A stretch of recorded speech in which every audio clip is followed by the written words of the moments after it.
Hey everyone, it's Alan Brochstein, and as hard as it is for me to smile after this week, which was just as bad, if not worse, than the last week, I am.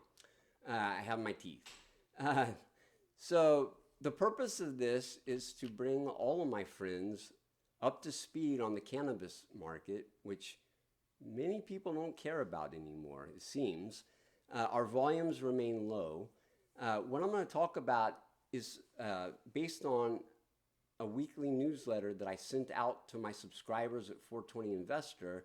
There's a link in this summary, the written summary, and you can sign up and get it automatically emailed to you each week. Um, and I also do a lot more, and things are great at 420 Investor, except for the market. It's not so great right now. All right, so this week's news was basically out of Canada, and there were two things that happened in Canada. Number one, they were delayed by COVID, but they finally are going to review the Cannabis Act, and so the adult use laws in Canada. And so maybe some things will change. Like, for instance, it's really easy to criticize their 10 milligram THC cap on derivative packages. That's terrible. It used to be in Oregon, they had a 50 milligram THC cap, but now it's 100, just like every other place. And so that was one piece of news. The other piece of news was that they set a record on cannabis sales in July. And July had one more day than June, obviously, but it increased 4.5% from June to 395 million Canadian. Like I said, a record. And that was up only 17.8% from a year ago. And while that sounds good, it was the slowest annual growth ever. So, I think that the market doesn't trade on revenue. We've seen the overall numbers get bigger and bigger, but we've seen a lot of the larger LPs flatline on their growth or retreat. And I think, stocks trade on their own revenue, not the market size. And I think the other thing that's important to remember is profits. Do any of the LPs have profits? Not so much. All right. I had 5 written pieces this week for my subscribers at 420 Investor, and 2 of them were the regular 3 I send out every Friday that I sent out yesterday, one of which is the basis of this video. And then there were 2 other ones. I did preview the Aurora Cannabis Q4, and then the other piece was for my monthly newsletter, and I release those articles to my subscribers when they're written, not when the newsletter comes out at the end of the month.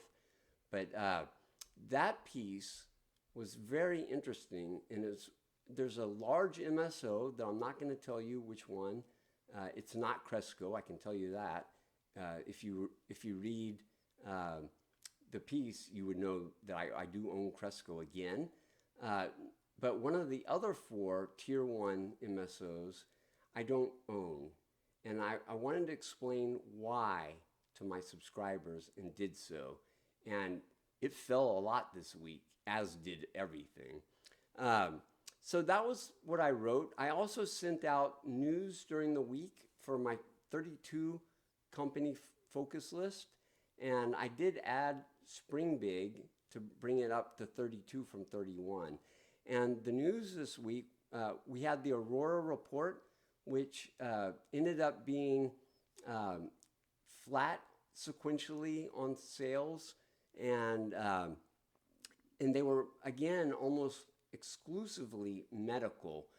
International's growing, but it's not the majority.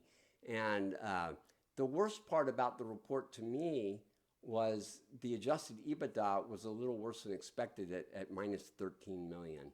But I think other people may be upset by the negative net income. There was another large write-down, second quarter in a row. And so the they lost $1 billion net income. I don't really pay that much attention to it. I think it's an accounting game. But anyway, so that was one. Air introduced its Lost in Translation brand into 4 states, and the stock plunged. It wasn't because of that, but Air has its challenges. Cresco launched its Cresco brand in Florida. Woo! Curaleaf opened its 16th dispensary, or 18th, I mean, in Pennsylvania, and that's the max, I think. And they also, in Allentown, Pennsylvania, and they also closed the purchase of the majority of 420 Pharma in Germany. Green Lane launched a new enhanced wholesale, I don't know if I want to call it a website, but a new process experience, shopping experience, to make it easier for people to buy wholesale. GrowGen announced that they're opening a store next week in Richmond, Virginia, and that they're going to open up 2 more, one in New Jersey and one in Missouri. And Trulieve plunged, but that's not the news.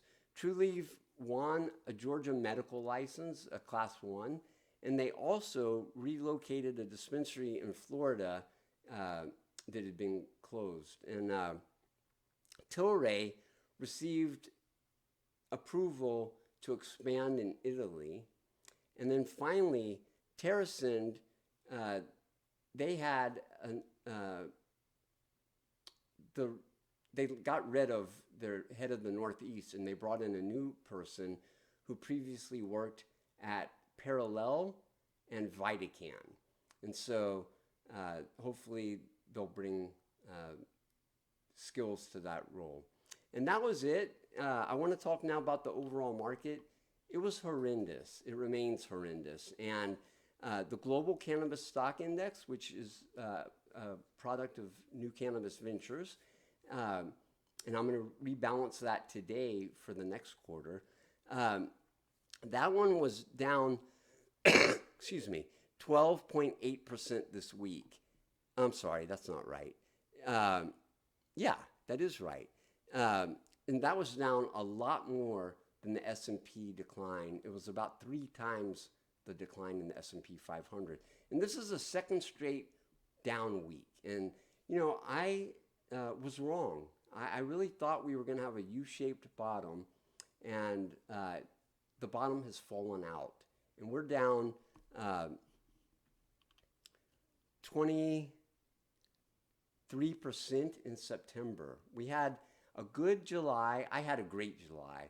And we've pulled back a little bit in August, not me in my model portfolios. But in Q3, we're down 20.7% for the Global Cannabis Stock Index.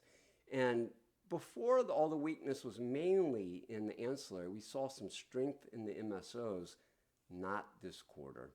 No, or not this month. The MSOs have been taken to the back of the woodshed. So year to date, we're now down 64.4% for the Global Cannabis Stock Index. So I often will update my model portfolios. I have 3 of them, and on this call I'll update them. And Flying High, which was up 21.7% in July, which was a fantastic month, way ahead of the market. And that got me a little excited. And then in August, the market fell, but it was up 3.9%. Well, not this month. Let's see if I can find that number for the month.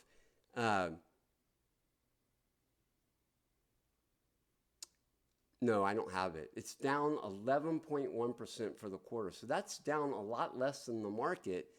And it's down year to date 47%, which is down a lot less than the 64.4% market. But my goal there is to beat cash. And cash has been 0, but my return is very negative. And I've been wrong this year about being invested. And now my other 2 model portfolios, they are pretty much fully invested all the time. Under certain conditions, I can raise 20% cash in 420 opportunity, but I've done that very infrequently. The last time I can remember doing it, might not have been the last time, was when Jeff Sessions yanked the federal guidelines, and we sold off sharp then. So 420 opportunity, which was up 19% in July and 1.5% in August, it was down 16% this week, worse than the market, and it's now down 11.8% quarter to date, so way better than the global cannabis stock index against which it's benchmarked. And year to date, it's down 58.9%. And while that's better than the index, it's not so much better, and I want to improve that. And 420 quality, which was up 20% in July and 0.5% in August, was down 15.5% this week. Like I said, it was a terrible week. And it's now down 11.7% in Q3. And the year-to-date return is 58.8%, so a little bit better than 420 opportunity. And it can have 30% max cash, but right now it's only 0.7%. So I've been long and wrong, and I know I'm not the only one. I also include in these calls, in the text of that weekly review, important things for the calendar. And quite frankly, it's all kind of personal this week. The first thing is Rosh Hashanah is on Monday. And if you're Jewish, Happy New Year to you. And if you're not Jewish, just be aware that a lot of the workers are gone on Monday. I'm not going to talk about me, but during COVID, I don't really go to temple. And so you can kind of clue yourself to that. The other thing is on Wednesday night, I'm going to have a chat with my subscribers at 420 Investor. And I do that every couple of weeks, basically, and that's on the calendar as well. So that's really it. Earnings season wraps up next week. I'm not sure of any companies that are reporting. We're already starting to see October and November filings for future calls, and I'll talk more about that when they come up. I'm going to end it here and wish you a great week and give you one more smile. There we go. And take it easy if you're a seller. Stock prices seem really low to me. Take care.